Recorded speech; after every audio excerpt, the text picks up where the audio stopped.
Bradbury, of course, in Fahrenheit 451, has that absolutely dreadful vision of television in the future, which we, of course, are seeing now. It's a combination of soap opera and best home videos, because you yourself are part of the story.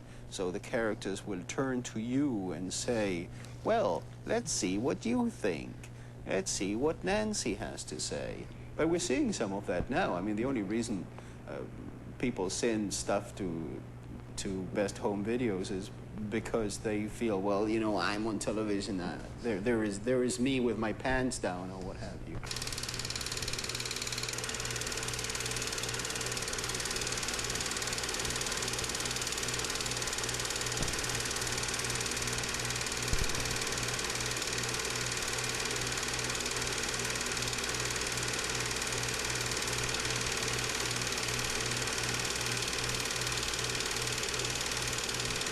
Kids grow up now, crawling around the floor with television all around them. They speak, this is hardly new, they speak of this generation of children being the ones that have been raised on television.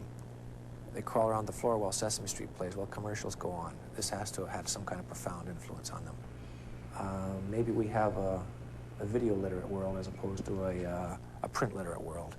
And the ideal is to have both. Unfortunately, I would hate to see one die off at the expense of the other. Burger, fries. I won't be undersold! Value gun. There's never been a better time to buy. Nope, no tea. Come on,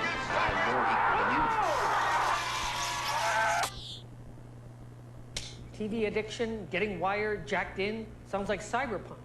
Let's talk to Bruce Sterling. His anthology, Mirror Shades, made him the godfather of cyberpunk, and he collaborated with William Gibson on the Difference engine. It's based on the world's first real computer, this huge mechanical contraption that was made by Charles Babbage back in the 1820s, a Victorian Apple, giant mahogany floppy disks. Bruce, it's Commander Rick. I wanted to get you on TV to ask you, what do you think of TV? Well, I'm a big fan of media, and I think television is very culturally important. And if you try to block television out of your life, you're essentially cutting your own throat culturally. But I like to say, watch MTV with the sound off and my own backing tapes.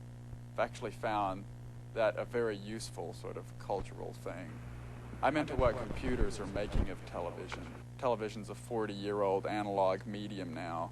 Soon we're going to have digitized televisions and forms of virtual reality that are going to virtual experience that are going to make television seem like very weak tea indeed.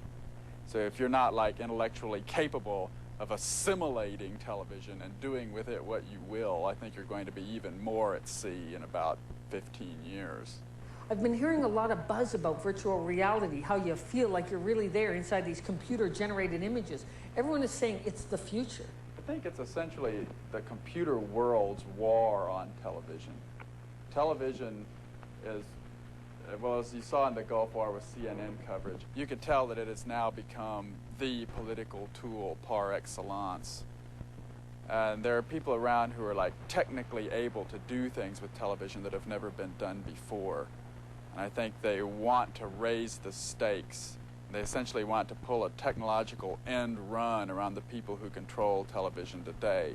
One of the things that's becoming very interesting at the moment is virtual reality, whereby you strap on a headset and you have a couple of gloves, and you enter in 3 dimensions a world that is completely simulated by a computer. And so people are saying, well, maybe we will start taking, spending time in virtual realities and taking holidays in virtual realities. And there are those who say, well, what an appalling thing that is, because people should be out in the real world getting fresh air rather than sort of sitting strapped into machines. But the way I see it is this. You go around the world and you see some of the really sort of extraordinary, fabulous, beautiful places in the world, like Bali, for instance, which David Attenborough called the most beautiful place in the world. And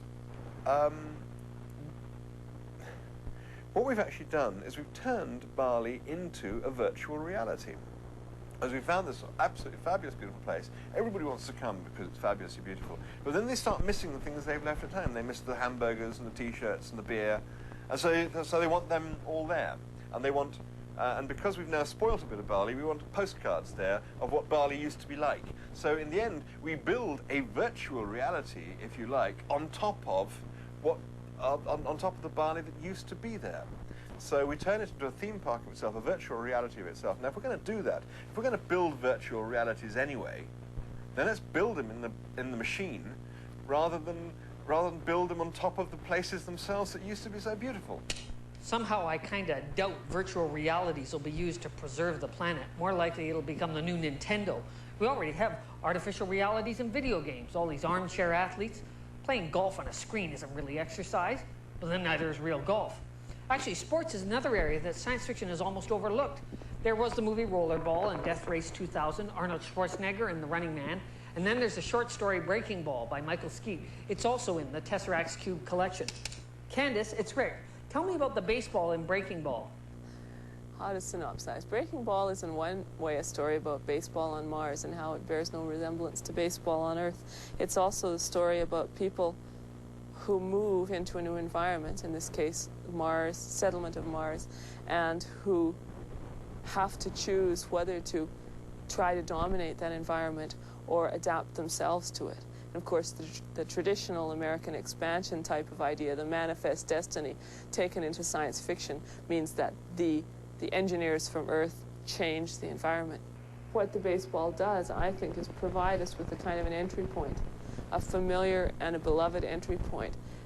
And as the story goes on, we see the alienness of what we thought was the familiar. And that puts us, the reader, in the same kind of adaptive mode that the people in the story have to be placed. Thanks, Candace. Baseball doesn't exactly produce a lot of muscles, but it does produce tons of statistics and baseball cards. But did you also know there's Twin Peaks cards, Looney Tunes cards, hero and villain cards from Marvel Comics, and my personal favorite, comic artist Bill Sienkiewicz produced coup d'etat cards on the assassination of JFK. Trade you the entire Warren Commission for one Marilyn Monroe. In sports cards, one of the neatest sets is Stars of the Negro Leagues, artwork by comic book artist Mark Chiarello. My friend Control talked to Mark at a comic convention. To me, the cool thing about baseball is the images behind baseball. I mean, I couldn't tell you what Joe DiMaggio batted in 1943. That's not what I'm into. But I can tell you what the number on his back, because the image of him swinging a bat, that's, to me, the images are the really beautiful thing about baseball. Got it, need it, got it, need it, no, got it, need it. And why did you want to do the Negro League? I mean, it doesn't seem very glamorous. Well, I'm a pretty big baseball fan, and I've been to the Baseball Hall of Fame in upstate New York a few times, and most baseball fans know of Satchel Paige and Josh Gibson. That's it, from the Negro Leagues. But there's 11 guys from the Negro Leagues in the Hall of Fame. So I kind of felt a little guilty that I'm a big baseball fan. I'm a big Mickey Mantle fan and Joe DiMaggio fan, but I didn't know who these other guys were, like Turkey Stearns. I had never heard of the guy. There's one existing photograph of this guy, so as an artist, it was kind of difficult to, to work from one little photograph, this big. Actually, the photograph I used for a player, Judy Johnson. It's from an all-star game, and there are literally 30 players.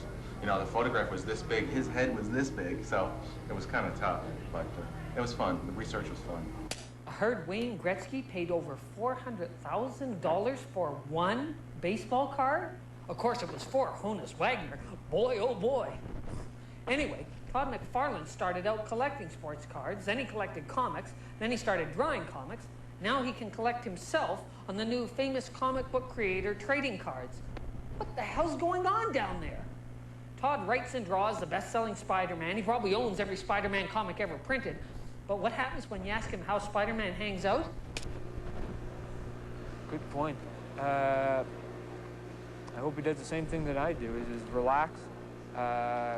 Probably gets a little bit cocky and thinks that he's a better superhero than maybe some of the other young upstarts or some of the old tired hands at it, and loves his wife dearly. And how does Thor let his hair down? Oh, I don't know. He probably goes out and sure thing bashes a few frost giants' heads just for practice, I think. And whatever spare time he can manage. And how does Miracle Man recharge?